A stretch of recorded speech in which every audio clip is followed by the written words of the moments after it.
Before we get into technical details, we will first review some high-level concepts that will be key to understanding the rest of the course and help to set a context for discussions and use cases. In Lesson 2, we will cover an introduction to cloud computing, review business needs, and discuss how Amazon Web Services helps address those needs.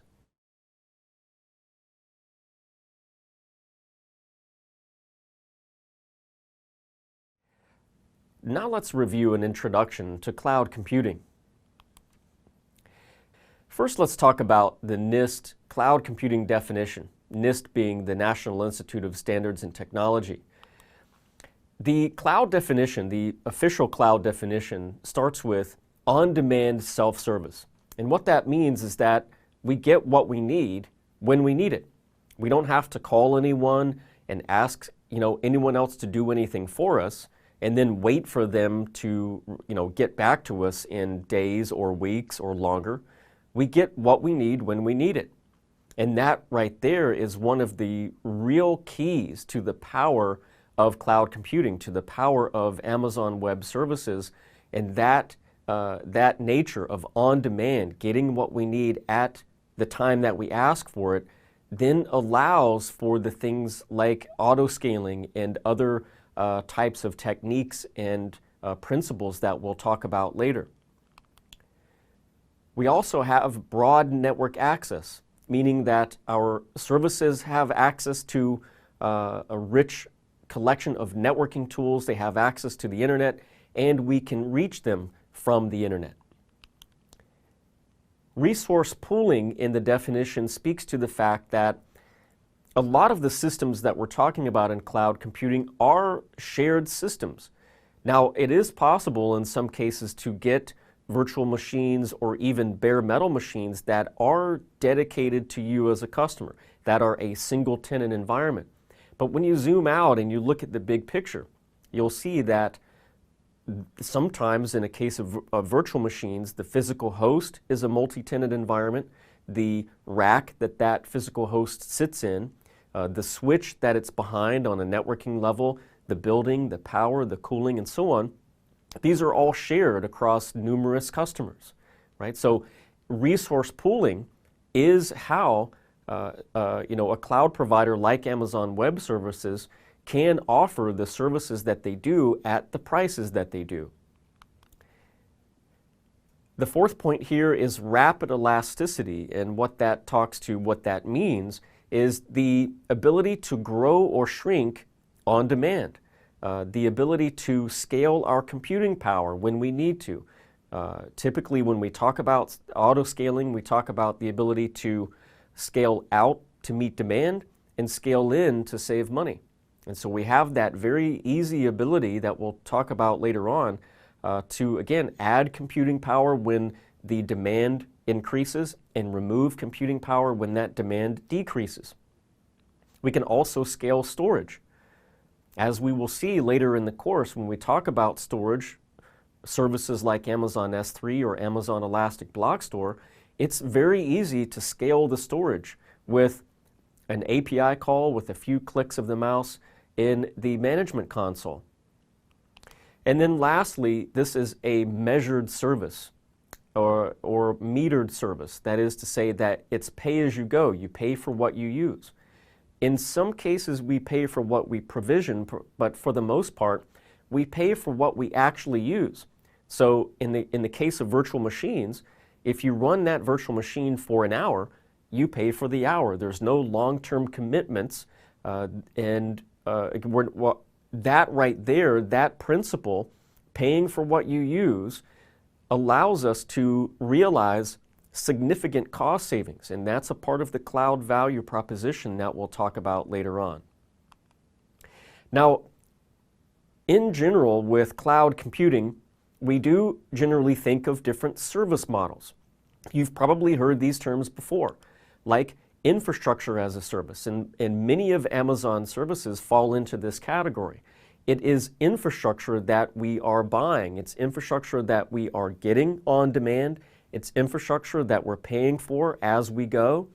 And on top of that infrastructure, we as customers can create our own software. We can create our own platforms that we then resell to our customers. And then, of course, we also have platforms as a service. Platforms as a service generally takes the infrastructure and abstracts the infrastructure away and gives us a tool that we can use to then create software as a service. And some of Amazon's products fall into that category as well. And lastly, there's the software as a service. And software as a service, as we're familiar with, certain things like Google Docs or Google Applications, Microsoft Office 365, those kinds of things would be considered software as a service. And of course, many Amazon customers are using Amazon to build their own software as a service. When we think about deployment models, we think of perhaps we would build a private cloud. That is where a single organization invests their capital into their own data center to build the kinds of technologies that allow for the 5 points that we talked about. On-demand access, rapid elasticity, things like that. There's also a community cloud where perhaps several different organizations get together and pool their resources to build a cloud that is used by a small community of organizations. We also have the public cloud, which is what Amazon Web Services is. A public cloud is available for anyone and everyone who can afford to pay their bill. And then we also have a hybrid cloud. And a hybrid cloud, a lot of organizations are doing this, especially enterprises. A hybrid cloud means that we are leveraging something like Amazon Web Services for certain types of either data or computing needs, and also running certain types of computing and storage on premises. And we have dedicated private fiber links between those two or VPN connections in order to share data between on-premises and Amazon Web Services, a region within AWS.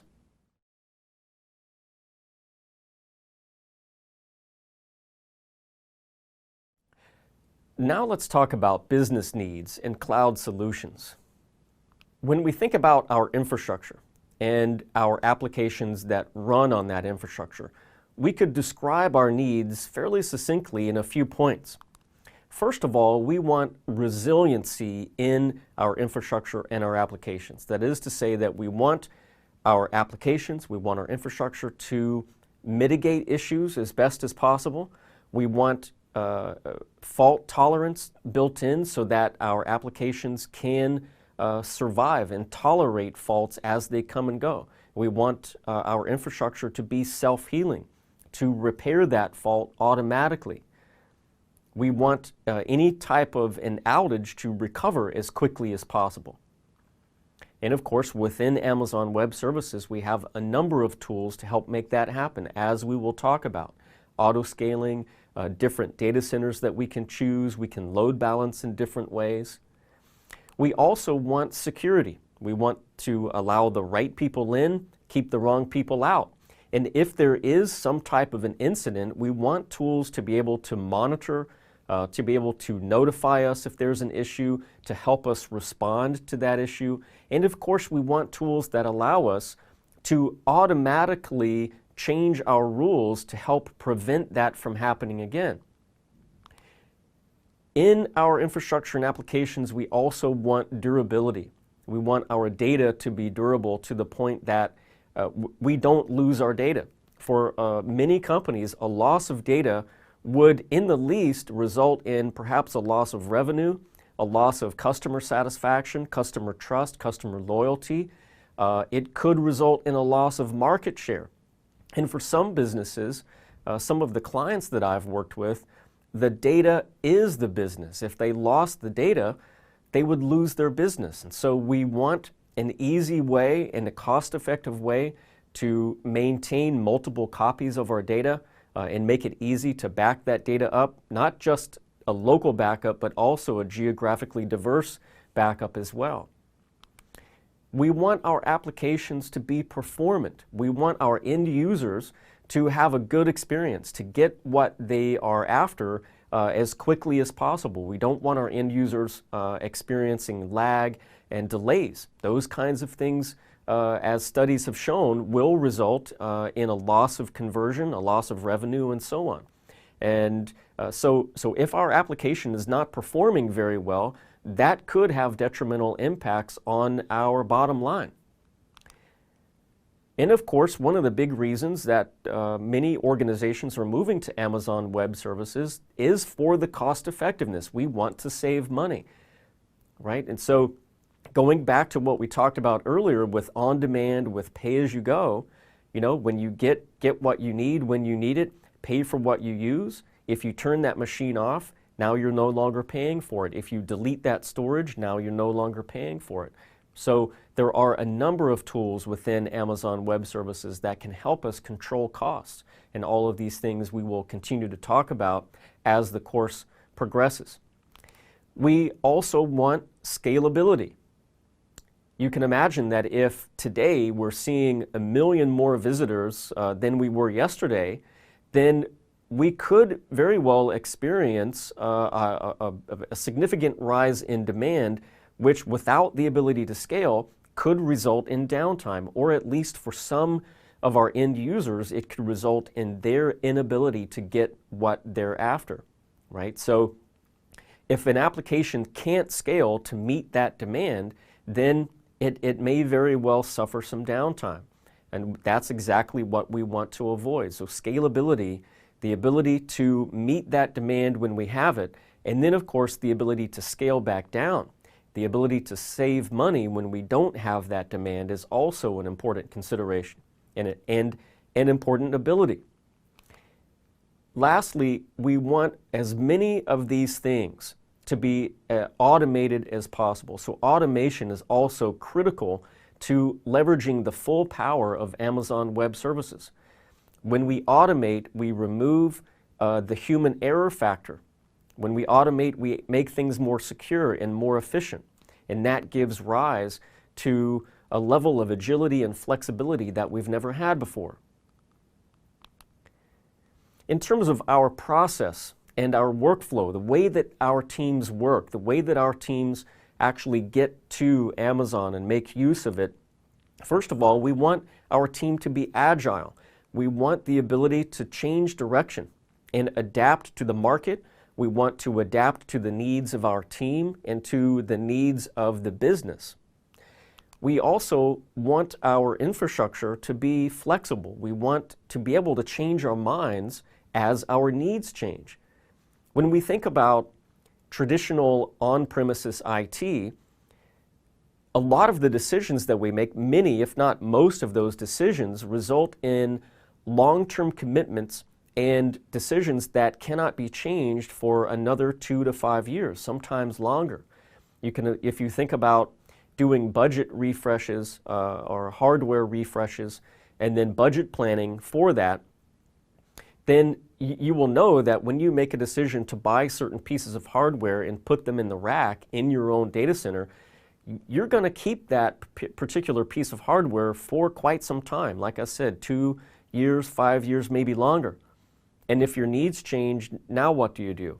If you decide that a different type of architecture could solve that problem better, now what do? You've already made that decision, you've already spent that money. And so traditional on-premises IT is much more hardened rather than flexible. And so by moving to AWS, we gain that ability, that a level of flexibility and agility that we've never had before, a level of agility and flexibility that was never possible before. We also want this process and workflow to be efficient. If you imagine, I'm sure many of us are familiar with ticket-based systems where development teams may submit a ticket to operations and then wait, sometimes weeks, in order to get back what they asked for. That's not very efficient. Developers can move at a very significant pace if you give them the tools and the ability to do so. And in fact, most development teams, most engineers, that's what makes them the happiest. When you give them what they need and allow them to move at their pace, that's how you can keep the morale of your team high. When you hamstring them and you prevent them from moving at that pace, when you tell them to wait, that's what will bring morale down. And so within Amazon Web Services, we have a number of tools that can allow our teams to move at a much more rapid pace, a much more efficient process. Instead of developers, submitting tickets to operations and then waiting weeks on end to get something back, we have tools that can allow our development teams to get what they need when they need it and have those types of processes pre-vetted and pre-verified and pre-configured perhaps by operations, right? So again, we have a number of tools within Amazon Web Services that give us and allow us to build an agile and flexible and very efficient workflow for deploying applications into the cloud.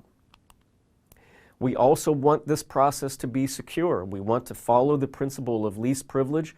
We want to give our development teams, our operation teams, the proper credentials. We want to enable certain things like federation. We want to allow third parties, be it vendors or clients, access in certain ways. And we have a number of tools within AWS to allow us to keep our deployment processes and our operational processes secure as we go. From a business perspective, executives, high-level business decision makers rest well at night knowing that our applications and our data reside in a secure and reliable data center. We want to know that the infrastructure and the data center that is powering our applications is reliable, that we can count on that provider to keep it running and to keep it secure. And Amazon Web Services is indeed a partner like that we can rely on. And as we go through this course, we will uncover and reveal all of the reasons why that statement is true. We also want to keep our capital expenditures low. We want to keep more money in our pockets so that we can invest in other things as time goes on. So as our needs change, we have the capital to address that. We also want to avoid long-term commitments.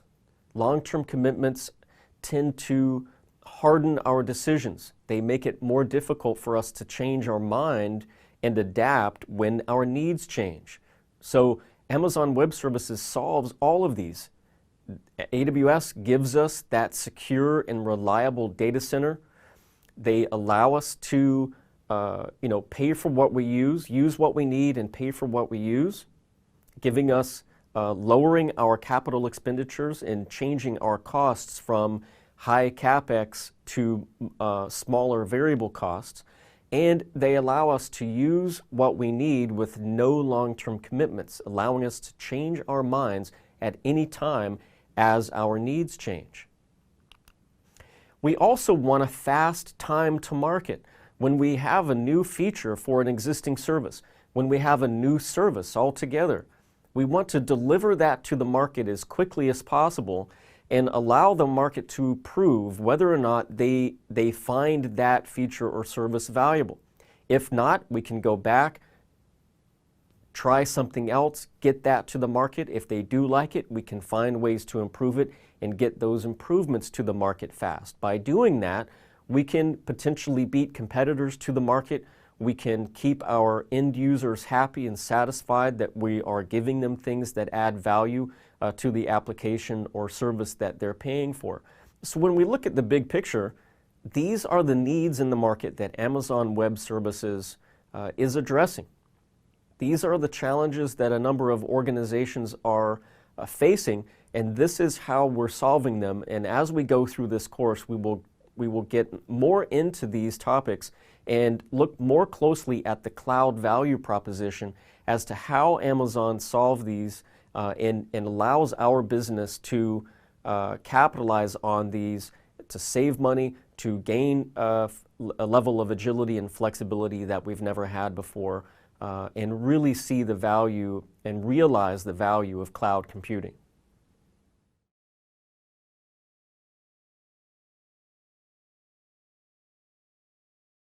Now let's take a look at an overview of Amazon Web Services. AWS ultimately is a very rich collection of services that solve just about any type of use case you can imagine. AWS gives us a collection of services dedicated to computing, such as virtual machines, serverless computing, containerized computing.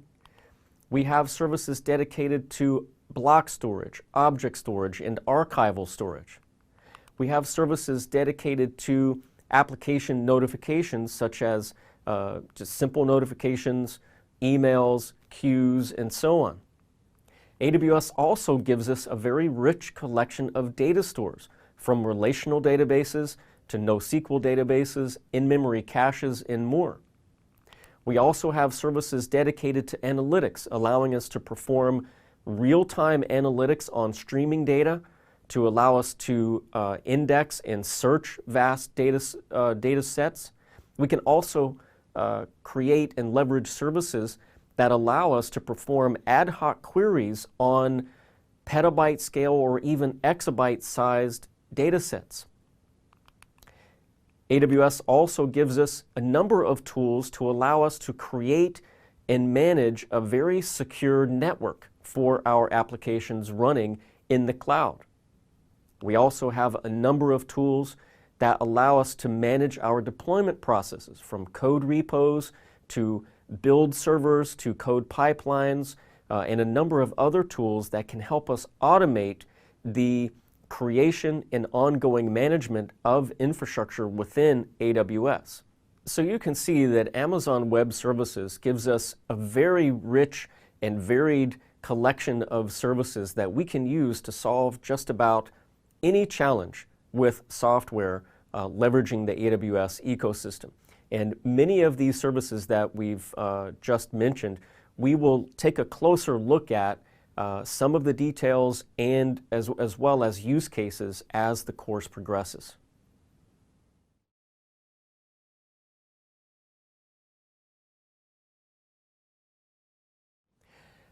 Now let's take a look at the AWS Cloud value proposition. First, let's talk about what AWS provides.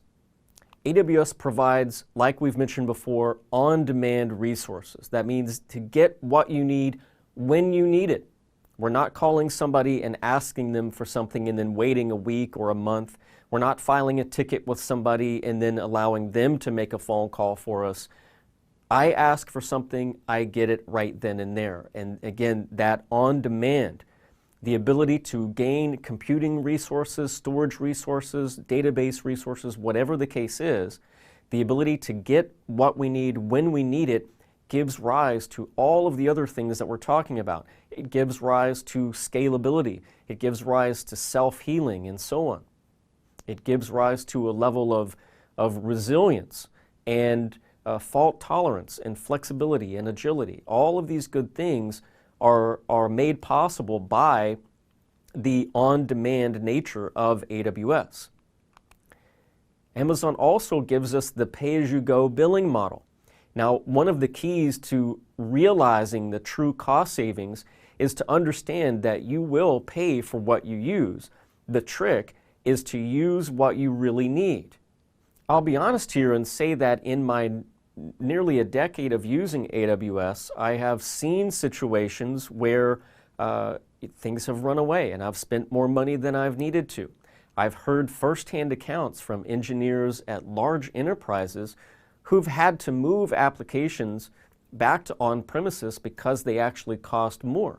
And all of those things were merely a result of not understanding all of the details involved with what would contribute to our bill. And so it is very easy, it is very possible to save money when moving to AWS, but you have to know how to do that. You have to know how to architect an application to realize those cost savings, right? It requires some deeper understanding of the ecosystem, of the features, of the nature of that particular application on that infrastructure in order to see those cost savings. And we will talk about those things as we go. Amazon also gives us no long-term commitments, which means that we are free to throw things away. That gives us the ability to save money by tearing down things when we no longer need them. It also gives us the ability to turn things off when we no longer need them. When you think about dev and test environments, they're not typically running on nights, weekends, holidays, and so on. So by turning those things off, we can save money. Test environments, it may only be needed one time. We create that environment, we run our tests, and then we throw that environment away. And because we have no long-term commitments, because of the pay-as-you-go, because of the on-demand nature, we can create that environment, run our tests, get our feedback, tear it down, and we've only spent the money that was necessary for that period of time that our test was running. And we also have, within AWS, a very highly automated ecosystem, the ability to repeat these things, right? So when you think about different types of infrastructure architectures that need to be repeated, perhaps you repeat an architecture in different environments, dev, test, QA, production. You might repeat that infrastructure in different regions in order to reach a more global audience. You may have numerous applications that all leverage the same application or the same infrastructure architecture. And so you may repeat the architecture per environment, per application. And so automation is really the key to ensuring that the process of getting that infrastructure in place is secure, is efficient, and is repeatable in a reliable way. And then, of course, AWS also provides a number of managed services. And we'll talk more about these again as the course goes on, but managed services typically have inherent high availability, fault tolerance, security, durability, and so on. By leveraging managed services, as an organization, we can offload the responsibility of all of those things to AWS. We, as an organization, our teams, can get out from under the operational burdens of having to manage tools and services ourselves. So instead of having to manage the tool, we get to use the tool, and that frees our teams up to continue to add value to our applications. And then we benefit in that, again, we can trade capital expenditures for more operational expenditures. We can keep more money in our pockets that way. Like we've mentioned before, we can gain a level of flexibility and agility that was never possible with traditional on-premises IT. We can gain an immediate scalability.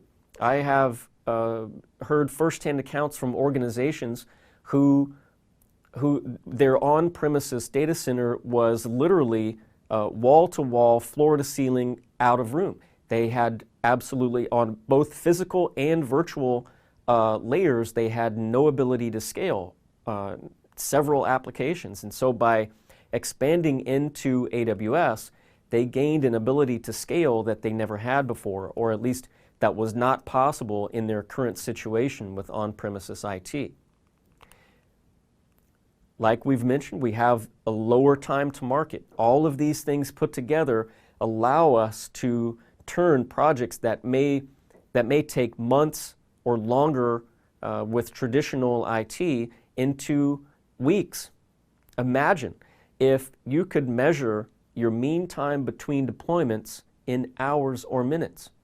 So many organizations that I've been to and taught classes at or consulted with say that many of their applications are deployed on the order of weeks or months, sometimes years. But all of these tools that we're going to talk about through this course, we will see just how we will start to understand how we can lower that time to days or even hours. We can also lower our variable costs, we can lower our upfront costs, and we benefit by easier cost allocation.